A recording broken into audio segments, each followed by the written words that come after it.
Hi, I'm Neil and thank you very much for joining me today for a review of Dog Park. This is a 1 to 4 player game with secret bidding, set collection, resource management and endgame scoring. This game has been loaned to me by Birdwood Games for review purposes via the UK Board Game Review Circle, so thank you very much for that. All thoughts, however, are my own, and I'm now going to take it down to the table, give you all the good, and in my opinion, some of the bad, and then I'll bring you back up for my final thoughts. Okay, cheers! So, as you can tell, Dog Park is incredibly gorgeous. You might even say it's as cute as a puppy wearing a bow tie. Look at this, this is gorgeous. The game is essentially bidding for dogs, winning dogs, taking dogs for a walk, scoring the dogs, and then doing it again. The bidding is a very nice affair of placing your walker on the dog you would like to bid for, and then secretly choosing between 1 and 5 points on this dial. Every player then picks which ones they want. If you are not outbid, you get to pay however much you paid for it. So let's say green paid 1, they lose 1 point, they got that dog. If there's a tie between 2 players, the person with the highest bid or the person closest to the dog wins it if in the event of a tie, and the other player gets the dog that's left over, and they only have to pay 1 point for it, regardless of what they bid. So that's how you bid. You do that twice, so that everyone has 2 dogs. Essentially, that is a drafting mechanism where you are just spending a few points to get the preferred dog. You then want to walk your dog, paying the required resources.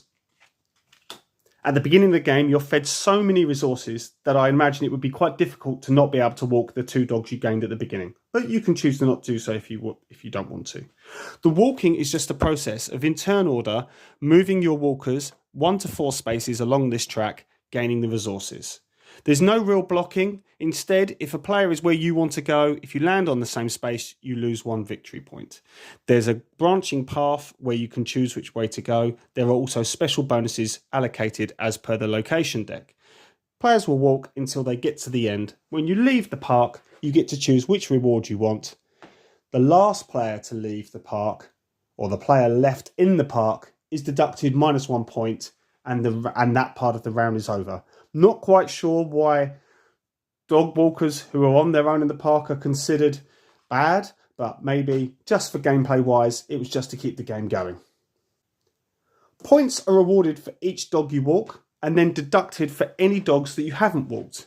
So when you walk a dog, you place one of these collars on them. If there are any dogs in your kennels that haven't got collars on them, you will lose a point for them. You then play out 3 more rounds in pretty much exactly the same way. You'll notice there are these forecast cards which are placed at the top, which slightly modify the rules for each round, maybe scoring or collecting resources or spending resources, so on and so forth. Those are randomised and put out at the beginning of the game. At the end of the game, you will score for set collection majority according to the breed expert. And this is randomly placed out. So in this game, the utility would be the best breed to have. And this is a set collection majority scoring. So the player or players with the most utility dogs will win 8 points. You're also going to score, some dogs will score according to the bottom of their card there. And then you will also score for 5 resources left over. And there are also private objectives that people are playing for. They're all pretty easy. I don't need to go through those. If you're playing the solo or 2 players, you need to add the auto walker. This is very easy to implement with very little upkeep. They essentially bid for the best available breed, randomly walk in the park and then compete with the breed expert awards. The only problem I had with this was the bidding process, as they would roll a die for their bid, making it almost impossible to judge how much to bid for myself. Instead, we'd just go for something else, leaving the best breeds to the auto walker. As I've previously said, the game is super friendly, so much so that it feels like a constant reward. This is both good and bad. The good is it's super easy to collect resources, especially with dogs that give you bonus ones. It always feels like you're getting exactly what you want and never have a bad turn. The negative side of this is that the tension is removed because of it, but that's okay. As long as you notice before you jump in, you will find a very easy and sweet game to play. One very weird thing to mention is the swap mechanism. Whilst walking your dog, you can essentially steal another dog in the park. Not from another player, thank goodness, rather from the random dogs walking around the park on their own. I guess they're strays.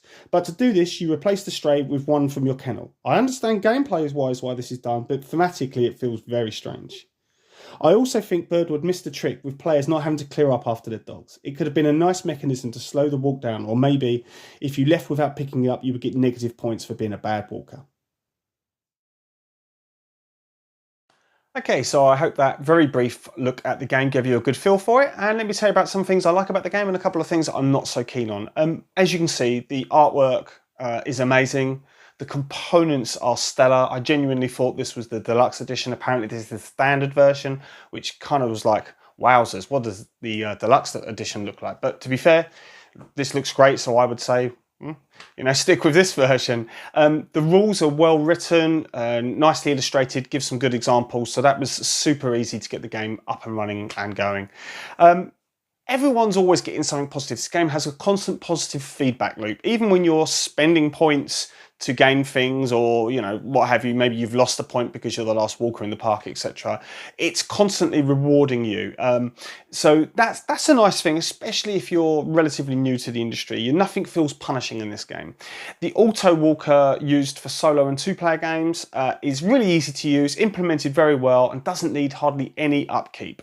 And it's a super friendly game. Just really cozy, I think is the phrase these days. So yeah, all positive things. In terms of things I'm not so keen on, the swap mechanism is a great gameplay addition, but thematically it's bizarre. It's almost as if you're saying, yeah, I don't want that dog anymore, I'll have this random stray. So that was a weird one for me. The game may feel too friendly. I know it's a weird thing, but it may be too friendly and too rewarding. So some of the tension is sucked out of the game because it's like, I'm getting something no matter what I do. And, you know, for me, I just wanted a bit more tension. That brings me on to the auto walker in terms of the tension. So when you're playing a solo or a two-player game, you add the auto walker. But they always go for the best breeds that are available. But because it's on a dice roll, is it worth bothering going against them? Who knows? I'm not sure. So that kind of took some of the tension out as well. And the last thing I would say that I'm not so keen on is the where's the dog mess? Surely you should be clearing up after these dogs as you're walking through the park. Maybe something that slows you down. Maybe if you get too many treats or something, you leave a little bit of mess behind, which slows you down a bit. That would have given a little bit of a race mechanism and a bit more of an urgency. So, do I need these resources? It's going to slow me down because I'm going to have to pick up. So that was a bit of a shame, but that's absolutely fine. The game definitely falls into the family category of difficulty level with its constant rewarding gameplay and a game that kind of seems to pat you and say, good boy, on every single turn. I'm not sure that I would buy this for my collection, if I'm honest with you, because it's a little bit too light and friendly. I like my games with a bit more bite or bark in them. But I would always play this again if somebody wanted to play because I had fun whilst playing it. And the 40 to 80 minutes on the box feels about right for your first game, but once you've got through the first game, you can be up and running on this pretty quickly.